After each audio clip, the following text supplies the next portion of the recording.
Welcome home. We are WNST, AM 1570, Taos in Baltimore, and Baltimore Positive. No, this is not KILT in Houston or not even Nashville. I'm in on the King Henry train, and anybody watching out on YouTube or listening, you know that I have been threatening King Henry wear here. And because it's discounted, heavily discounted on the internet, Luke Jones, I just want everybody to know I'm all in on King Henry, as predicted 2 seasons ago, that they would be, and this is my word, and I got to go back and see how many superlatives I used and how thick I threw it on, knowing that DaCosta wasn't going to deal for him anyway, right? Like, so I just thought he would never get here. And I certainly didn't think this $175 jersey would be available on the internet for less than $40. So I bought it, tag still on it. I guess I can return it if they don't run the ball on Saturday night. They run the ball 6 times and lose in the snow. But I'll say this, I got a Hall of Fame jersey, and I think, and I talked to Lee Steinberg this week. I've talked to a lot of people in advance of this game in much better tone than John Harbaugh spoke to all of you Monday on the internet. Softy, how dare you soft out on driving to Owings Mills. I'll say this. They got a chance to win the Super Bowl here. And this jersey is my $42 buy-in delivered in a little bag. It's nice. Smells good, too. That they can do this. And I always believe they could do this. I'm picking against them on Christmas Day, losing by a point to the Steelers. I hope that's not the case on Saturday night because they're the better team. They're probably the better team next week in Buffalo, or God forbid, the Bills should fall off, then they would get the game, right? We haven't even talked about any of that, but this is such a huge week. The weather's been weird. The holiday's been weird. The football was weird last weekend. But this is, this is what it's all about. You and I get together. What did Bill Parcells say? It's why you lift all them weights. This is why you and I get together the other 48 weeks of the year to say, are these the 4 weeks where they're going to clear that hurdle? And that hurdle looks a lot lower with Derrick Henry running the football. It just does for me. Well, I mean, they've been in this position how many times now, right? I mean, 2019, they were the best team in the NFL in the regular season. Last year, they were the best team in the NFL in the regular season. DVOA suggested that their record, their point differential. I mean, they've been here before, right? I mean, the cast of characters has been altered slightly year to year, right? But, Lamar Jackson healthy, Ravens have a chance. They always have a chance with a healthy number 8. And when you add a future Hall of Fame running back to that picture, when you have 9 Pro Bowl players total, when you have the best offense in the NFL, and really did from the first couple of the weeks of the season on, 0-2 start aside, I suppose, their offense was great from that point on. And when you have a defense that since week 11 has been amongst the very best in the league, and in some categories has been the best in the league, albeit not against, the most juggernaut of a schedule down the stretch, as far as offenses they played. So it's all sitting right there. Is it the most ideal setup from a matchup standpoint, from a travel standpoint? No. I mean, unless you're the number 1 seed, you're going to have to go on the road, right? Barring some strange things happening over the next couple weeks, as you alluded to.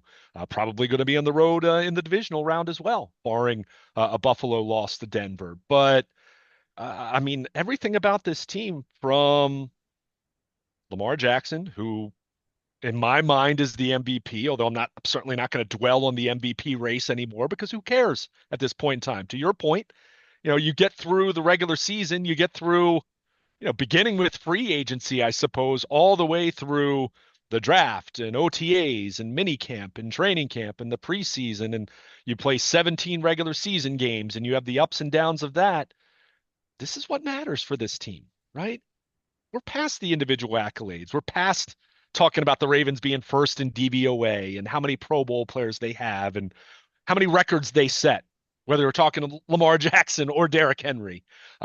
This is what you play for, to your point. It's why you lift all those weights. It's why you go through the mental and physical grind of a 4-month regular season to get to this moment. And they certainly can't take the Pittsburgh Steelers lightly, but they're a 10-point favorite for a reason.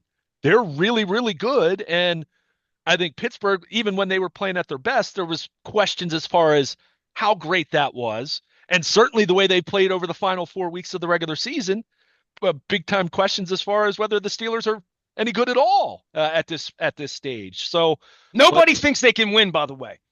I not had Will really. Graves on. Nobody thinks they can win. I mean, I look. I think this isn't playing the Browns, right? This isn't like what last Saturday's game was. This isn't that. Let's be clear about that. However, I think it's very clear if the Ravens play their best game or anything close to their best game, and I'll even say if the Steelers play their best game, if both teams play their best games, the Ravens win, and they probably win by maybe 2 scores, right? I mean, that's what kind of we saw. They won by 17, even though Pittsburgh certainly didn't play their best game back in Week 16. But the Ravens didn't either. The Ravens fumbled the ball 3 times in that game and recovered it. So, but at the same time, and we talked about this a little bit in the aftermath of the Browns game. You've got to be sharp. You can't make mistakes. You can't have penalties. I think the common theme, and I wrote about this a little bit at BaltimorePositive.com on Tuesday, as Lamar Jackson was celebrating his 28th birthday. If you look at the Ravens' playoff losses in the Jackson era, they've turned the ball over. In all of those losses but one, I think they had a -2 or worse turnover ratio in those games. They turned the ball over 3 times against Kansas City last year. And I think where you take some solace, where you take some optimism, is that the Ravens just set a franchise record for fewest giveaways in a season, for Ravens history.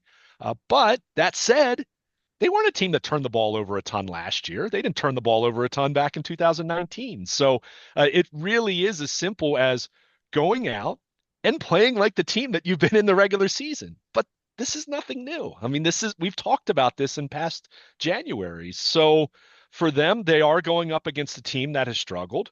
But all that talk I just made about turnovers, Pittsburgh tied for the league in takeaways. I mean, it's something they do. The Ravens turned it over 3 times in the loss in Pittsburgh back in November.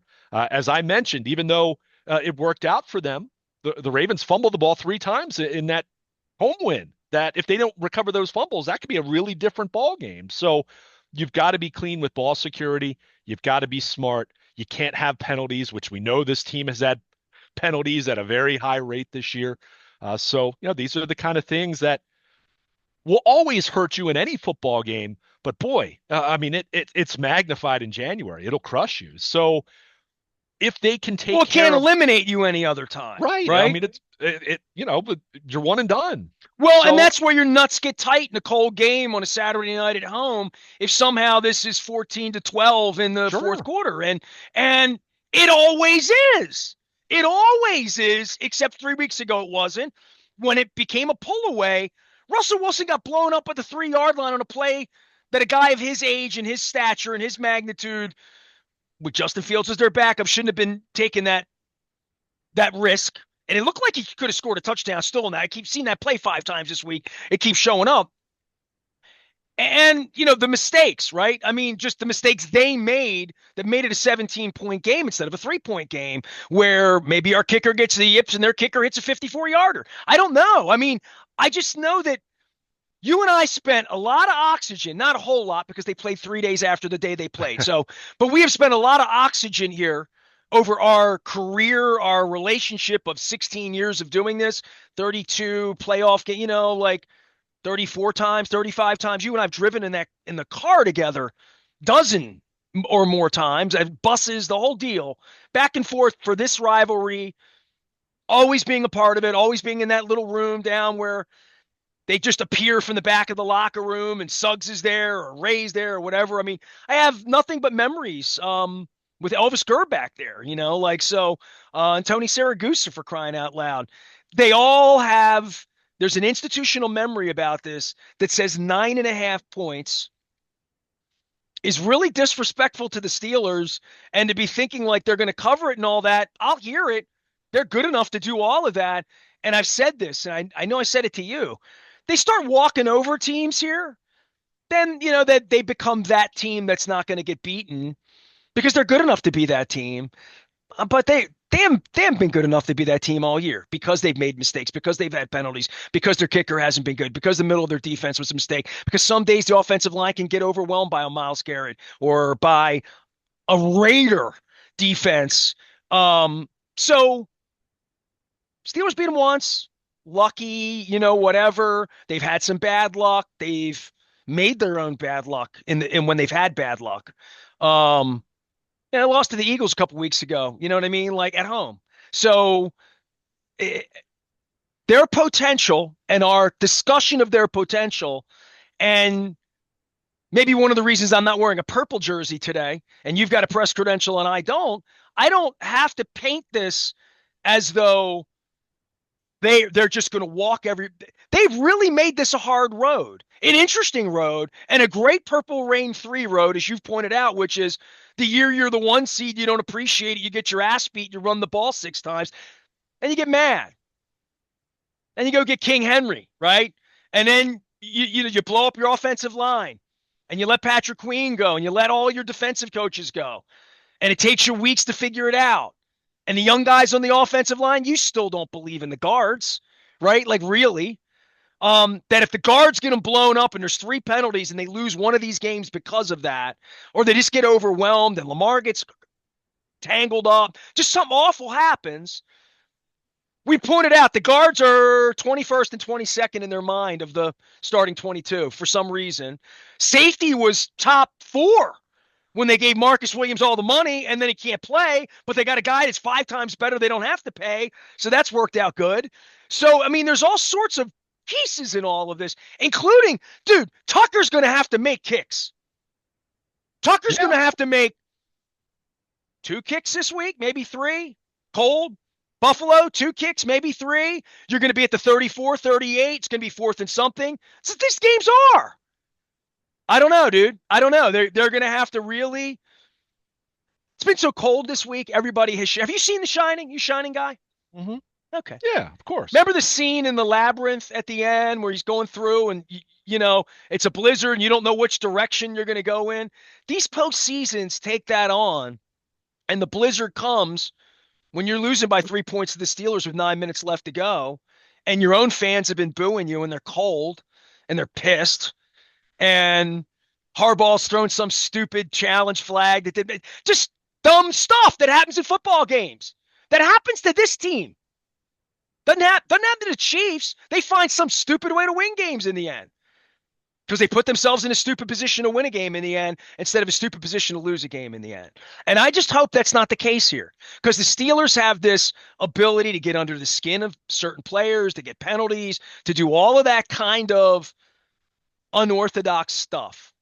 And I would just say this. I went back and reread my Chiefs piece last year. Ravens lost their composure in that game. Hmm. Mm-hmm. Yeah, I mean, look. Right, right. And I'm just saying, like, don't think that Mr. Tripping Jacoby Jones guy and Mr.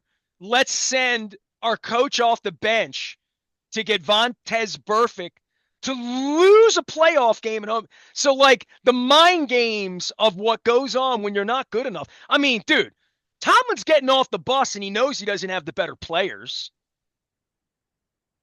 Yeah, I mean, and let's face it. I mean, as much as we're talking about the Ravens' recent playoff history, I mean, that's all you hear about in Pittsburgh is how that team's played in December, multiple years. The I mean, only go thing back that make this worse than being here is if they were losing up there in the fourth quarter because they are down on the team, man. Right? I mean, like, as they should be. I mean, they lost 4 in a row to finish the season. I mean, can you imagine that we saw what this was like in 2012, for example, where the Ravens lost 3 straight and they fire Cam Cameron and Joe Flacco's face down on the turf in Baltimore as Denver's embarrassing them. We know how that can feel at that point in the season. I mean, even more recently, 2021, Lamar's hurt and the Ravens lost their last 6 games of the season, albeit, no one believed in them with Tyler Huntley as their quarterback, but things can go the other way. But everything we're talking about with the Ravens, I mean, Pittsburgh, all you've heard in recent years is, they don't play well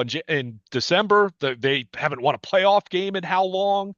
Mike Tomlin's skirting by on stuff he did 15 years ago, right? And I mean, some of the same things you hear about John Harbaugh, at least as it pertains to January and lack of recent January success, right or wrong, just the things that you hear people say. Some of it smarter than others, other statements. But look, I mean, it's a division rival, and as much as the Ravens absolutely are the better team.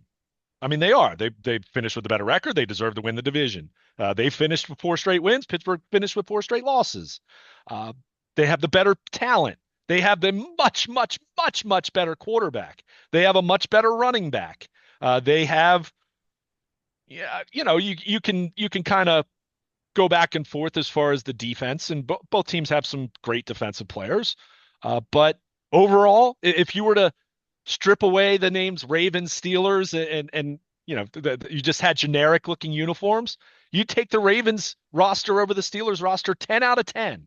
I don't think there's any debate, if you're looking at it, as a whole. But you think back to what happened in November and the mistakes and what Pittsburgh loves to do.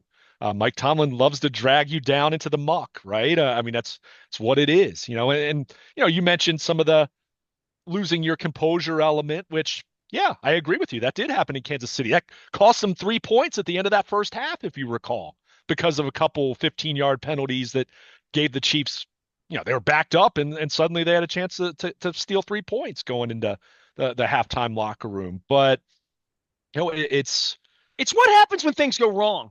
and that's the big And thing for me. something's going to go wrong Me, Saturday night. It always does in a Steelers-Ravens game. and that's where I think, even though you look at the final score back in week 16, we talked about it. The fact that the Ravens fumbled 3 times in that game and recovered those fumbles. And, 2 of them were early. The other one was a late on a punt. That was kind of garbage time. But Well, the biggest play was the hit on Russell Wilson because that just changed everything, right? no question. I mean, that game's a completely different game. But even with that, if you recall, the interception occurred early in the fourth quarter. It was a 7-point game at that point, and you're thinking in your mind, fans and media were both thinking, all right, is this the here we go again moment where the Ravens have left the door open and Pittsburgh's going to pull a touchdown drive out of their what, and they're going to Well, figure out a seven way to points, steal you're this always one ballgame. mistake away, right? I Sure. mean, that's just it. But to the Ravens' credit, Marlon Humphrey picked 6, and they're up 2 scores, and then Tucker adds a field goal late to make it a 17-point game. They finished emphatically, and that's something that, more specifically to the Pittsburgh rivalry in recent years, understanding Lamar missed a handful of those games as well, but that's something they've struggled to do. So I think the bigger picture, the big picture idea here, and I wrote about this at BaltimorePositive.com, and Lamar was asked about this point blank on Tuesday when he talked, where a reporter asked him, Lamar, when you've looked back on some of these, these past playoff experiences, have you fought yourself maybe being a little too amped up at times? And he nodded, his eyes grew wide, and he flat out said, I just get too excited. I get too antsy. I start seeing things. I've started seeing things before it happens, before it develops. He thinks a route's going to break open, throws it, and then suddenly doesn't realize that another defender converged, on the player he was targeting. So I think not just for Lamar, but obviously he's the driver here. He's the $52 million quarterback. He's the guy who's deserving of being a 3-time MVP, whether it happens or not. You want to see growth here. These guys have experience at this point. This isn't 2019 where Lamar's 22, 23 years old. Same for Mark Andrews, same for Marlon Humphrey. And, you think about Ronnie Stanley at this point in his career, all the different leaders on this football team. And then you mix in someone like Kyle Van Noy, who has won a couple Super Bowls, right? You're hoping that these guys have grown, have matured. And that's, I don't say that in a way to be disparaging. They've been great in the regular season. They've been great in the regular season for a long time. Every time Lamar Jackson's upright and healthy in December, they've been a really good football team at the end of the year. But that's got to translate. And that's what's been so head scratching about this hasn't been a team that, sneaks their way into the playoffs at 10-7. And then, you're hoping they go on a run. This has been a team that, by just about any measure you can look, they've been really, really good. Now, this year, they stubbed their toe a little bit more earlier in the season. Obviously started 0-2, and they had the issues with their defense. And as a result, they went into the bye week at 8-5. When you're 8-5, you've got no shot at the number 1 seed. But We know how they played down the stretch. We know how they played defensively down the stretch. And you're a year older. You have those scars to remind you of what happened last year and in 2019 and in Buffalo in January of 2021, if you want to throw that one in there as well. It's time to see a maturation. It's time to see them take the next step. And even in defense of them, they did take at least an additional step last year, right? They got to the AFC title game, which they hadn't done in this era. But now it's time to go a step further. And it's not going to be easy because you're looking at it setting up to be a game in Buffalo next week, potentially. And again, all of this is understanding they have to beat the Steelers. We all know that. We can look ahead because you and I aren't suiting up on Saturday. But you're looking at a game in Pittsburgh. You're looking at the ultimate redemption opportunity of going to Kansas City, going into enemy territory, and knocking off the Chiefs and ending their reign and getting some revenge for what happened last year. But it all starts with taking care of business against a Pittsburgh team that you're absolutely better than. But you know what? You look at these playoff games, save for that trip to Buffalo in January of 21, and that was a COVID year. There were 6,000 people in the stands in Buffalo. Other than that game, the Ravens have been favored in all of these playoff games that they've lost, right? So I looked at it. I mean, you look at it right now as you and I are talking in real time. The spread's 10. It's been somewhere 8.5, 9, 10. They were a 10-point favorite over the Titans 5 years ago when Derrick Henry came to town. So there you go. Bring it full circle to you hope that makes a big difference there. But it's been to be. I'm trying to figure out which team was the better team because you would say last year's team because they were the 1 seed. Last year was more balanced. Right now, it feels like because they have Derrick Henry, this might be the best team. We'll find that out. If they win through the tournament, they're the best team, right?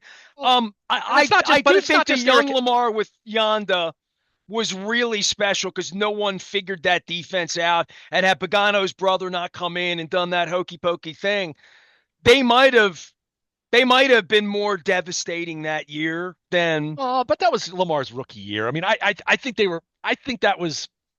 I commend them for what they did and the willingness that they had when Flacco was hurt and they were 4-5. They just said, you know what? We might all be getting fired at the end of the year, the way this is trending. So let's try it. We're going to play the kid. He's been getting better in practice. We're going to transform our offense. It's the reason why part of the reason why Greg Roman was on that coaching staff, even though Marty Morningwig was still the coordinator. But the upside to that group offensively was not there in the way that it was even the following season. Because of Willie Snead and those guys, right? I mean, they didn't have just that. And I mean, Lamar was 21 years old. He wasn't ready. Yeah, okay. Right? I mean, it was commendable. I mean, it was awesome what he did. They could have run their way to it maybe somehow, some way. Maybe. I thought the defense was also, that defense was good. And why I would still probably put the 2023 team as, if we're ranking these teams in the regular season, I'd still be a little more inclined to go with last year's team because they had more balance. They weren't quite as good offensively last year as they've been this year, but they were still excellent. They were still outstanding I mean, Lamar was MVP of the league. They still had the number 1 running game, even without Derrick Henry, which was always my point in terms of allocating resources in the offseason, which, it was a debate. I mean, my thought was they didn't need Derrick Henry against Kansas City. They just needed to run the ball and not make mistakes and not lose, but that being said, it would have been nice to have Derrick Henry. Sure, but I'll still – and look, I don't say this to pick on Lamar Jackson. I say this to compliment his greatness and what he has been over the course of his 7 seasons in the NFL.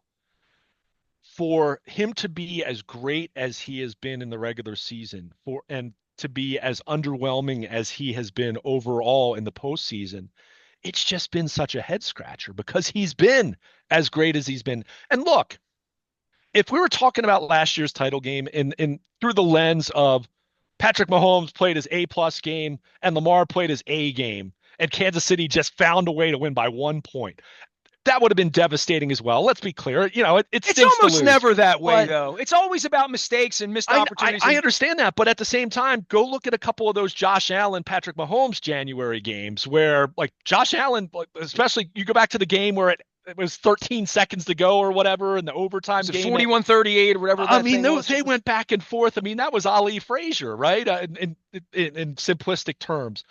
But I The think Mile High we're Miracle game was like that too. sure, Just but from a back and forth oh, touchdown, no touchdown. question. Yeah. But I think that's where it's just the frustration lies, not in that the Ravens, not just that they haven't broken through with winning these games, it's that they've just looked so out of character, that they haven't played well, that it's been Lamar's the D plus or C minus version of Lamar rather than even the B version of Lamar, right? I mean, he doesn't have to be an A plus every week, but you need It's hard to beat the Chiefs with B though. That's you know what I mean? right. B can beat the Bears or the Browns, but that's and I mean, he never brings a B game to these NFC games, and they freight train these teams because they don't have the personnel.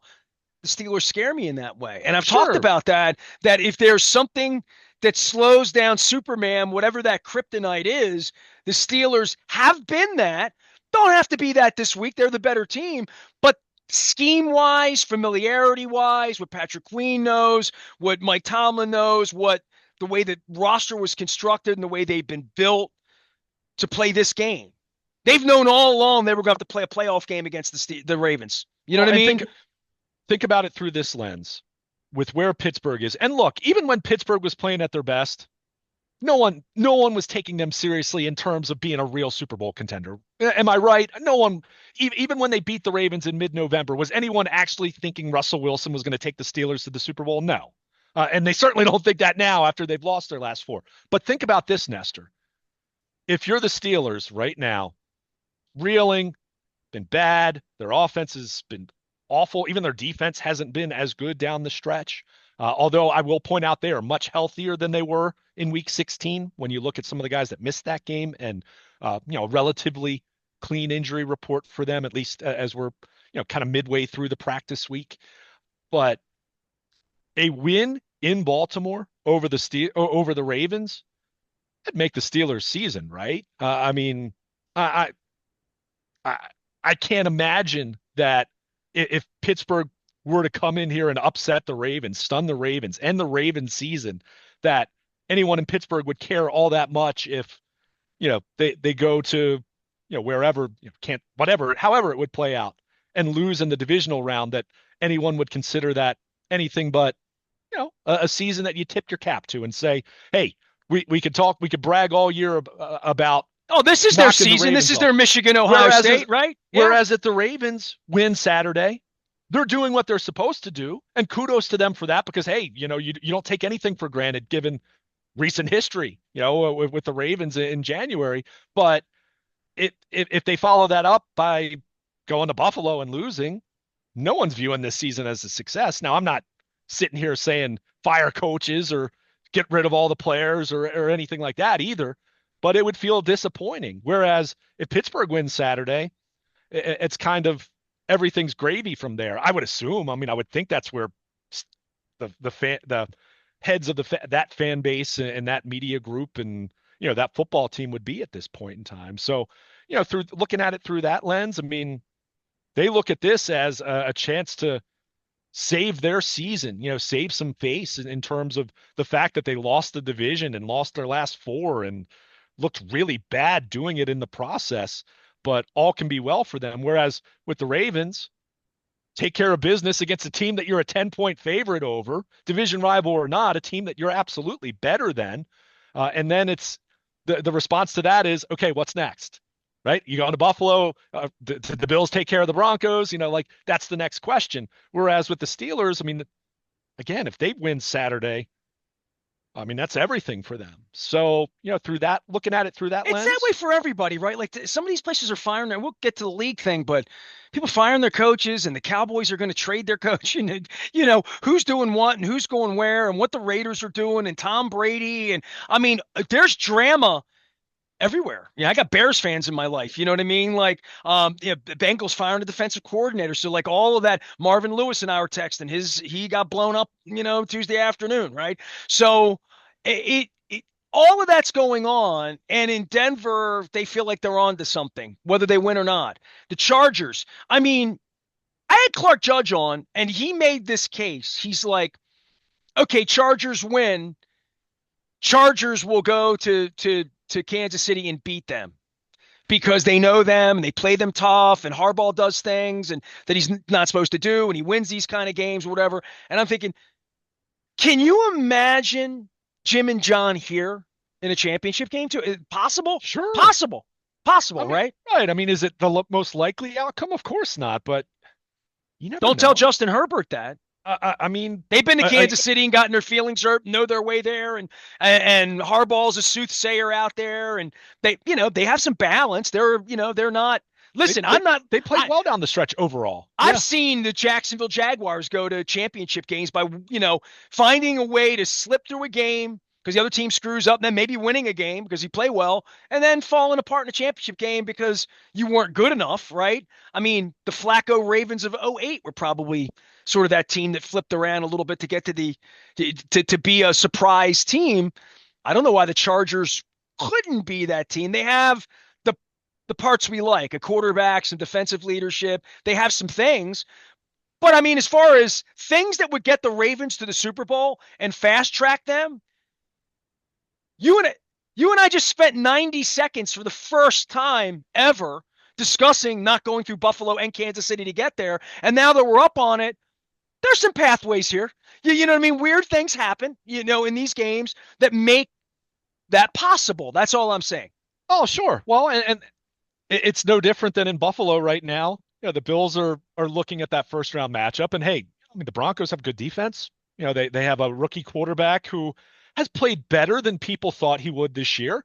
That you better be ready. But some of the discourse is also they're looking at Ravens Steelers and saying, I wait from afar. I know the history of that rivalry, and boy, it'd be great for our path to the Steelers can AFC steal that game, Championship. get Lamar out of the Yeah, tournament. exactly. Sure, And right. Kansas City saying the same thing about anyone that can knock off Buffalo or Baltimore, right? I mean, we know that as great as the Chiefs' record is, we know what the eyeball test has looked like. It's not like they boat race teams every week. So again, there's always that, and that's you have to go out and play. And you just mentioned some Cinderella. The Titans 5 years ago, they went into what in the first round when the Ravens had the bye. First round, they went into Foxborough. They ended Tom Brady's run in New England. And then they came to Baltimore and beat the Ravens. And before you know it, they're playing in the AFC title game against the Chiefs. Now they lost, but no one thought the Titans were going to be in that Mike Vrabel spot. might get a job out of that as I wear a Titans Yeah. throwback jersey, whatever the hell that is. I mean, feels like he has to end up in New England, right? Although we said that last year and that didn't happen. But no, like you never know, right? I mean, as much as we sit here and try to act like we're so smart about this, and I'm as guilty of this as anyone. Let's be clear. I definitely don't know everything, but that's why you play the games. And this time of year, while there's certain you certainly will find some number 7 seeds that are only in because they need to take 7 teams, or you'll find that occasional division winner that plays in a lousy division. Like Houston might be that team right now. I think a lot of people view Houston as that team right now, where no one's really looking at them as a legit, serious contender, especially the way they played down the stretch. We saw it firsthand Christmas Day. But all of these teams are capable, especially if you wake up on the wrong side of the bed and you turn the ball over or you're banged up. I mean, we haven't spent much time on it, but Zay Flowers, it's not looking good, as we said a couple days ago. I mean, at this point, I'd be surprised if he plays. If he plays, what's he going to look like? You're talking about. So what do they do there? Let's extend this. What do they do? What do they do? I mean, I think. I mean, obviously, you love having Rashad Bateman, and Rashad Bateman had a good game in Flowers' absence.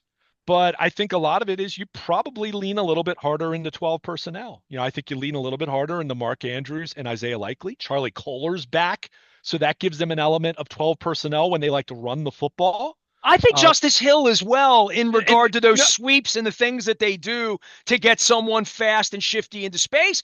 And Keaton Mitchell's another guy that different than Henry. If Yeah. something's not working, dude, if Derrick Henry's working, Well, sure. as I Yeah. pointed out, he's plan A, plan B, plan C. And if that doesn't work, Lamar. How about that? Lamar's Well, plan I A, don't. right? I don't know. I don't know if Henry doesn't need to be A, B, and C, but he and Lamar are 1 and 1A, right? I mean, it's on a that cold simple, night, I don't want to be tackling Derrick Henry in the third quarter.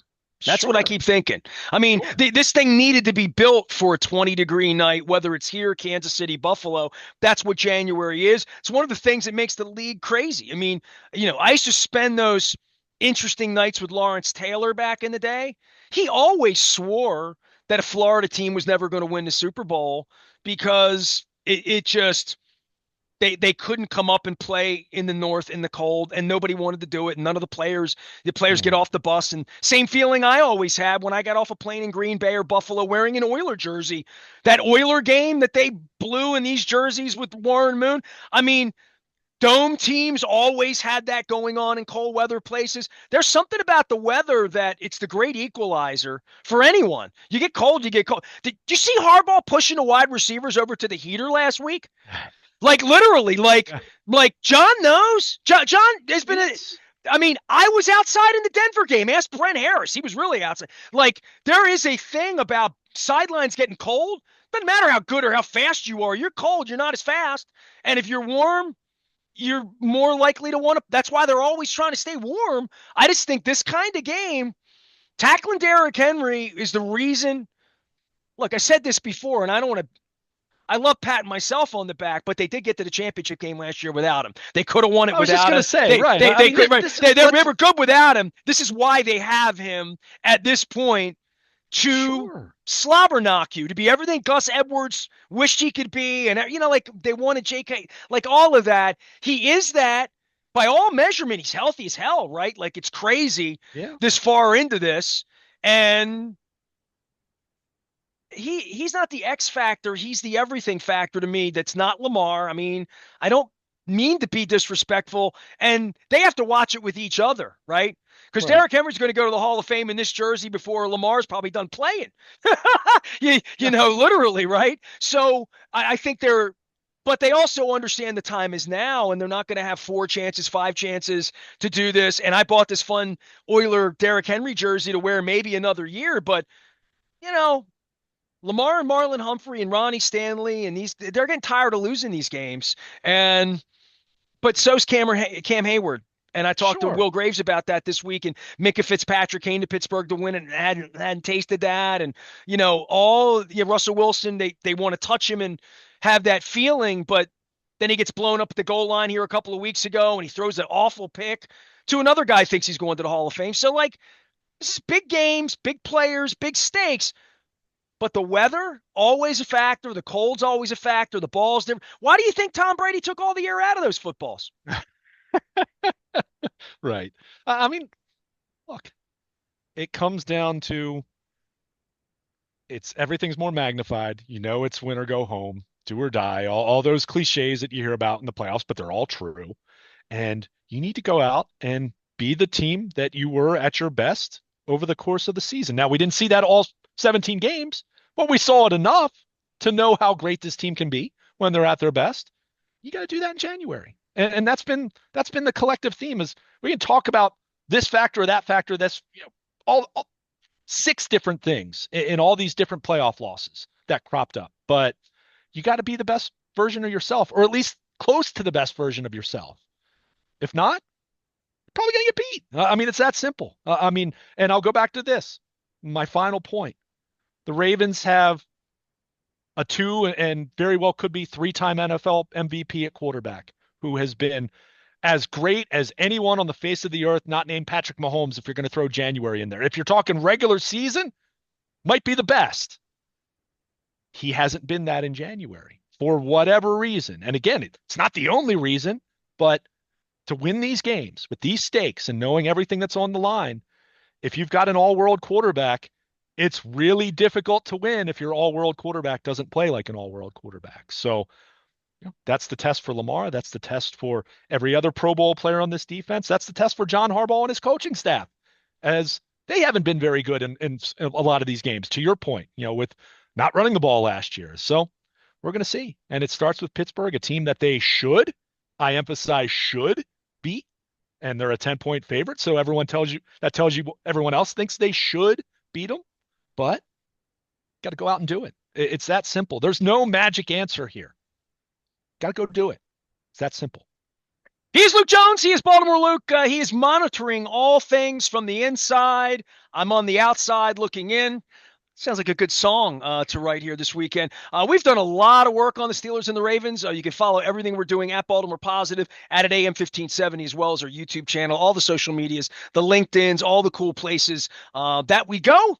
It is a big week around here, and we'll be here for the aftermath of it over the weekend as well. I had Lee Steinberg on earlier this week. We've gone up to Pittsburgh, chasing some folks around as well. The Maryland Crab Cake Tour set for Lib's Grill on Tuesday has been moved into February. It was a little snowy up in Harford County. Kids were out of school, lost some guests, so we thought it best to hang out, even if John Harbaugh expected me to get out there in the snow without my press credential to attend his press conference. Big week. Get the purple on, buckle up the chin straps. We also got some baseball around here as well. We are WNST AM 1570, Towson, Baltimore. We never stop talking Baltimore. Positive.